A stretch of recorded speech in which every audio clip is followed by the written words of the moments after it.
Canada's a sovereign nation. They will make up, their minds as to what the best plane is for Canada. You heard my views on how to build our defense cooperation moving forward, which is to build on the strategy that we've had in place for 50 years. Interoperability, interchangeability, and joint. And those words are all there in describing exactly how the F-35, an international plane that Canada bought in from the beginning, that it characterized a hallmark of how defense cooperation between the U.S., Canada, and other countries really, really works well. That's U.S. Ambassador Pete Huckstra weighing in on a Swedish charm offensive in Ottawa this week with Sweden's king and queen, as well as senior government ministers, all here to promote, in part at least, their Gripen fighter jet as an alternative as Canada reviews a deal to buy U.S.-made F-35s. The reason for that review? Trump's trade war on Canada. The review, though, opened a door for Sweden to pitch Saab's Gripen, and while Huckstra didn't directly address the Nordic competitor, he did extol the virtues of the F-35 as he sees them. I put that view, one espoused by many in the military community here in Canada, to Sweden's defense minister when I spoke to him this morning. Have a listen.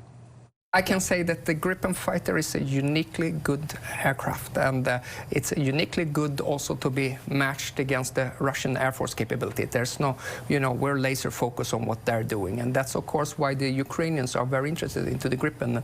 And we're proud to, just a few weeks ago, the announcement by President Zelensky and my Prime Minister that we aim to strengthen the Ukrainian Air Force with up to 150 fighter aircraft, so all based on the Gripen Echo, and so it's a very good and it's a very agile fighter aircraft. It has a very good what's called a life cycle cost, which makes it efficient, and has a small logistical footprint, which actually makes it easy to operate as well. And then, of course, when we engage into this kind of cooperation, we're not looking for clients, we're looking for partners. And we need to find countries also who have a matching defense industrial base as well.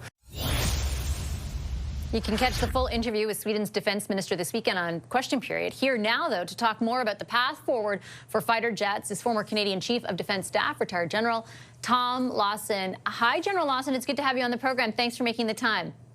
Thanks, Pashi.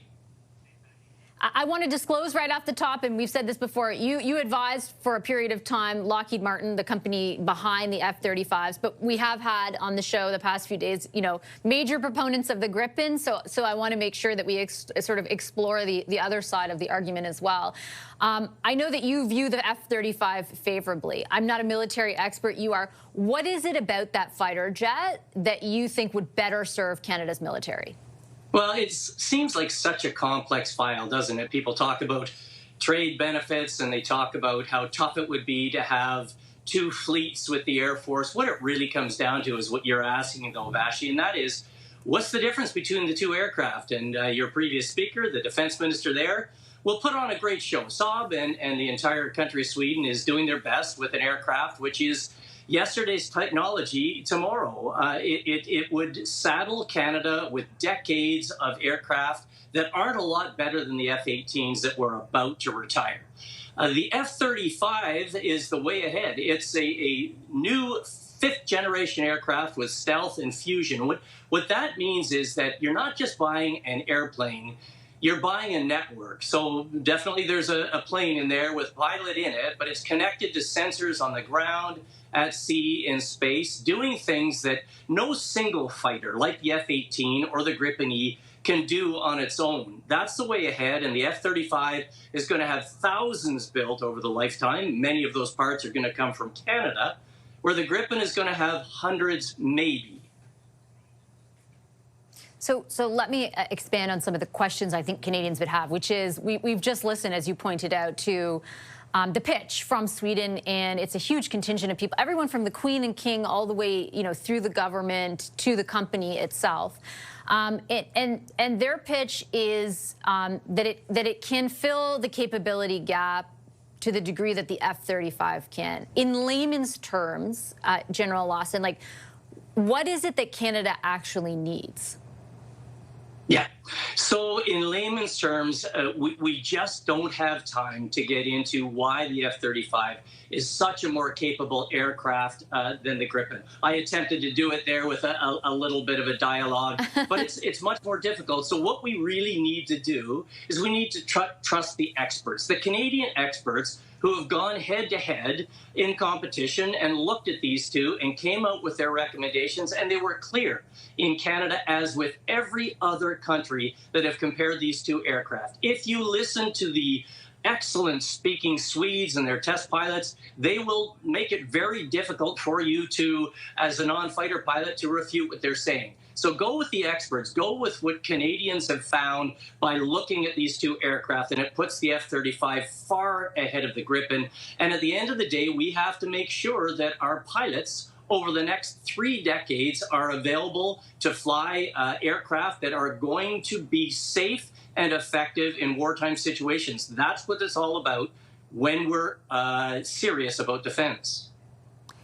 I think if I understand the government's position right, the reason that they're even considering this is, of course, what's going on with Trump, right? With the trade war and the idea that, you know, his administration would take such direct aim at Canada, and then we would, you know, continue on rather with this partnership. And I acknowledge, obviously, there are other countries involved with the F-35 as well, but the deal that we originally signed in 2023 was with the U.S. government and then the companies that are associated with it. Is there, in your view, an upside or a downside to more than one type of fighter jet? For example, if we were to split up the fleet, like what does that look like from your perspective? So it's quite simple. As a fighter pilot today, I would not want to take the Gripen to war. So there is no upside, I don't see, even if you could afford it, even if you had enough fighter pilots, even if you had enough technicians, by the way, which we don't on either of those counts. You would not want to have this aircraft if you were serious about flying it into a peer, you know, China, Russia, or a non-permissive, threatening environment. So, you know, for that very reason alone, and that's the main reason, you don't want to split fleets. The idea, however, of the challenge you would put to the RCAF, which is ailing, the same as the Navy and the Army, short of people. You know, back when I was a fighter pilot, we had a couple of hundred fighter pilots flying 3 different type of aircraft, very simple aircraft, but we had a couple hundred fighter pilots. We're down to fewer than 50 fighter pilots now. So many have gotten out. So to try and run the rest of your F-18s for the next few years while bringing on the F-35s that we're going to buy, and then ask the Air Force to run a second fleet, or in this case it would be a third fleet of aircraft, is a challenge that would just probably take 10 or 15 years. You'd have to park the second fleet of aircraft for some number of years. I have just one final question for you, General, and I'll ask it as sort of, you know, gently as I can, because I think, you know, I've tried to get as much expertise as I can, because you're right, I'm nowhere near a fighter jet expert or anything close to it. And what I have seen is, like, there seems to be a schism between people who are experienced in the military and their comfort level with interdependence with the United States and it remaining that way, and sort of the vast amount of knowledge and experience that we share as countries who have worked side by side for so long. And then the more political side of things, which is sort of has been woken up to a new reality that level of interdependence is maybe not the most sustainable thing. And I guess I wonder, like, is your view informed by, understandably, your experience, but that two things can be true at the same time, and the political view that is, you know, the one espoused right now is also something we have to be cognizant of? Oh, certainly. You know, as a red-blooded Canadian, like others, the way we've been treated by the American administration is abominable, and I certainly applaud the Canadian government for looking to diversify how we spend our defense dollars. The problem here is this is a fleet of aircraft that for decades we've been planning to get, and we've actually helped with the development of this aircraft. It is the one available to us that will work for a couple of decades, for a few decades, and keep our pilots safe when they go to war. This is not where you want to play politics. There are a lot of other areas you could do that, but not in this one. And anybody who would be concerned about the fact that the Americans might decide not to give us the parts or the software for this aircraft, recognize, look, if the Americans want to protect North America under NORAD with us, the F-35, they're going to have to make sure it is up and running.